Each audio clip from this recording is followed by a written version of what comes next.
ಇನ್ನು ಇತಿಹಾಸ ಪ್ರಸಿದ್ಧ ಕಾರವಾರ ಕೂರ್ಮಗಡ ದ್ವೀಪದಲ್ಲಿ ನರಸಿಂಹಸ್ವಾಮಿ ದೇವರ ಜಾತ್ರೆ ಅದ್ದೂರಿಯಾಗಿ ನಡೆಯಿತು. ಬೋಟ್ ಮೂಲಕ ತೆರಳಿ ಗುಡ್ಡ ಹತ್ತಿ ನರಸಿಂಹನ ದರ್ಶನ ಪಡೆದ ಭಕ್ತರು ಕೃತಾರ್ಥರಾದರು. ಈ ಕುರಿತು ಒಂದು ವರದಿ ಇಲ್ಲಿದೆ ನೋಡಿ. ಕಣ್ಣು ಹಾಯಿಸಿದಷ್ಟು ನೀಲಿ ಸಮುದ್ರ. ಆರಾಧ್ಯ ದೇವ ನರಸಿಂಹಸ್ವಾಮಿಯ ದರ್ಶನ ಪಡೆಯಲು ಗುಡ್ಡ ಹತ್ತುತ್ತಿರುವ ಭಕ್ತರು, ಬೀರು ಬಿಸಿಲಲ್ಲೂ ಸಾಲು ಸಾಲಾಗಿ ನಿಂತಿರುವ ಭಕ್ತರು.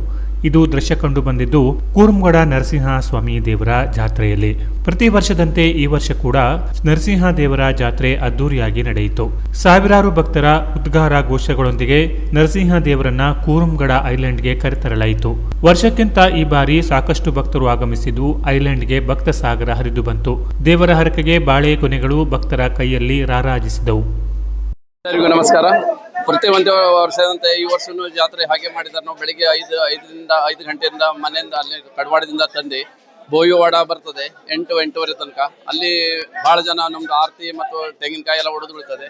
ಪೂಜೆ ಪುನಸ್ಕಾರ ಮಾಡಿ ಅಲ್ಲಿಂದ ಸಾಧಾರಣ 9 ಗಂಟೆ ಬಿಟ್ಟದ್ದು ಇಲ್ಲ 10 ಗಂಟೆ ಬಂದುಬಿಡ್ತದೆ. 10 ಗಂಟೆ ಬಂದ ಕೂಡಲೇ ಇಲ್ಲಿ ಅಭಿಷೇಕ ಎಲ್ಲ ಪೂಜೆ ಎಲ್ಲ ಮಾಡಿ ಈಗ 11 ಗಂಟೆಗೆ ಎಲ್ಲರಿಗೂ ಎಲ್ಲ ಇದು ಹರಕೆ ಕೊಡ್ಲಿಕ್ಕೆ ಹತ್ತಿದ್ದಾರೆ. ಮತ್ತು ಯಾರಿಗೆ ಏನು ಹುಡುಗರು ಆಗಲಿಲ್ಲ ಅಂತ ಒಂದು ತೆಂಗಿನಕಾಯಿ ಹೇಳ್ಕೊಂಡು ಇಲ್ಲಿಂದ ಕೊಟ್ಟಿದ್ದಾರೆ. ಹುಡುಗರೆಲ್ಲ ಆಗ್ತದೆ. ಮತ್ತು ಪ್ರತಿ ವರ್ಷ ಯಾರು ಏನು ಹೇಳ್ಕೊಂತಾನೋ 1 ವರ್ಷ ಒಳಗೆ ಅವ್ರದ್ದು ಎಲ್ಲ ಕಾರ್ಯ ಮುಗಿತದೆ. ಮತ್ತು ಹೀಗೆ ನಡ್ಕೊಂಡ್ರೆ ಪ್ರತಿ ವರ್ಷ ನಡೆಸ್ಕೊಳ್ತಾ ಹೋಗ್ತಾ ಇದ್ದಾರೆ ನಾವು. ಎಷ್ಟು ಇನ್ನು ನರಸಿಂಹಸ್ವಾಮಿಯನ್ನ ಕಾರವಾರದ ಕಡವಾಡ ಎಂಬ ಗ್ರಾಮದಿಂದ ಬೋಟ್ ಮೂಲಕ ಕೂರ್ಮಗಡ ಐಲ್ಯಾಂಡ್ಗೆ ಕರೆತಂದು ಜಾತ್ರೆ ಆಚರಿಸಲಾಗಿತ್ತು. ಕಾರವಾರದ 4-5 ಕಡೆಯಿಂದ ಭಕ್ತರನ್ನ ಹೊತ್ತು ತರಲು ಬೋಟ್ ಮತ್ತು ದೋಣಿ ವ್ಯವಸ್ಥೆ ಇತ್ತು. ಜೊತೆಗೆ ಕರಾವಳಿ ಕಾವಲು ಪಡೆ ಪೊಲೀಸರು ಕೂಡ ಭಕ್ತರನ್ನ ಹೊತ್ತು ತರುವಲ್ಲಿ ಶ್ರಮಿಸಿದರು. ಇಲ್ಲಿ ಬರುವ ಭಕ್ತರನ್ನ ಉಚಿತವಾಗಿ ಕರೆತರುವಲ್ಲಿ ಮೀನುಗಾರರು ಕೂಡ ಶ್ರಮಿಸಿದರು. ಮೀನುಗಾರರ ಆರಾಧ್ಯ ದೇವವಾಗಿರುವ ನರಸಿಂಹ ದೇವರು ಇಷ್ಟಾರ್ಥ ಸಿದ್ಧಿ ಮಾಡುತ್ತಾನೆ ಎಂಬ ನಂಬಿಕೆ ಇದ್ದು ಸಾವಿರಾರು ಭಕ್ತರು ಬಂದು ಕೃತಾರ್ಥರಾದರು.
बोलो नरसिंह की जय।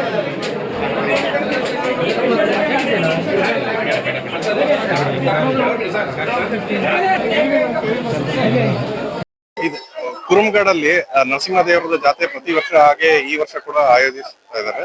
ಇದಕ್ಕೆ ನಾವು ಪೊಲೀಸ್ ಭದ್ರತೆ ದೃಷ್ಟಿಯಿಂದ ನಾವು ಈಗಾಗಲೇ ಬಂದೋಬಸ್ತ್ ಮಾಡಿದ್ದೀವಿ. ಇದರ ಜೊತೆಗೆ CSP 3 ಬೋಟ್ಸ್ ಇರ್ಬೋದು. ಇದರ ಜೊತೆಗೆ ಕೋಸ್ಟಲ್ ಸೆಕ್ಯೂರಿಟಿ ಪೊಲೀಸ್ ಅವ್ರದ್ದು ಕೂಡ ಬೋಟ್ಸ್ ಮತ್ತೆ ಕೋಸ್ಟ್ ಗಾರ್ಡ್ ಅವ್ರದ್ದು ಬೋಟ್ಸ್ ಇದೆ. ಇದ್ರ ಜೊತೆಗೆ ಪೋರ್ಟ್ ಕೂಡ ಇದ್ದಾರೆ. ಆಮೇಲೆ ಬೈತ್ಕುಳ ಇಂದ ಅಲ್ಲಿರೋ ಫಿಶಿಂಗ್ ಬೋಟ್ ಅಸೋಸಿಯೇಷನ್ ಅವ್ರ ಕಡೆಯಿಂದ 26 ಬೋಟ್ಸ್ ಜನಕ್ಕೆ ಅನುಕೂಲ ಆಗುತ್ತೆ ಫ್ರೀ ಆಗಿ ಅವರು ಸರ್ವಿಸ್ ಕೊಡ್ತಾ ಇದ್ದಾರೆ. ಇದ್ರ ಜೊತೆಗೆ ಅವ್ರಿಗೆ ಕೂಡ ಲೈಫ್ ಜಾಕೆಟ್ಸ್ ಕೂಡ ಇದಕ್ಕೆ ಅವ್ರಿಗೆ ನೀಡಿದ್ದಾರೆ. ಸೊ ಇದೊಂದು ಬಂದೋಬಸ್ತ್ ನಾವು ಮಾಡ್ಕೊಂಡಿದ್ದೀವಿ. ಇವತ್ತು ಬೆಳಗಿನ ಸ್ಟಾರ್ಟ್ ಆಗಿದೆ, ದೇವರು ಬಂದಿದ್ದಾರೆ, ಇಲ್ಲಿ ಪ್ರಶ್ನೆ ಆಗಿ ಇವಾಗ ಅನೇಕ ಜನರು ಬರ್ತಾ ಇದ್ದಾರೆ. ಸೊ ಸಂಜೆ ಒಳಗಡೆ ಇದು ಮುಗಿದು ಎಲ್ಲರೂ ವಾಪಸ್ ಕಾರವಾರ ಟೌನ್ಗೆ ಸೇರ್ತಾರೆ.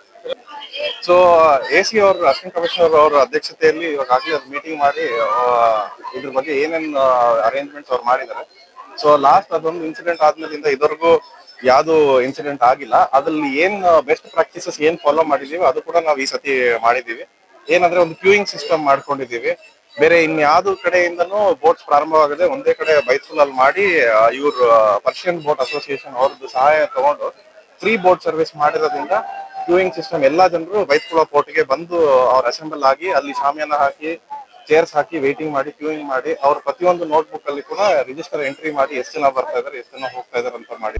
ಒಟ್ಟಾರೆ ನಡುಗಡ್ಡೆ ಕೂರುಮಗಡ ನರಸಿಂಹ ದೇವರ ಜಾತ್ರೆ ಅದ್ದೂರಿಯಾಗಿ ನಡೆದಿದ್ದು ಬಂದ ಭಕ್ತರು ಸುರಕ್ಷಿತವಾಗಿ ಮನೆಗೆ ತೆರಳಿದ್ರು. Canara plus news, Karwar.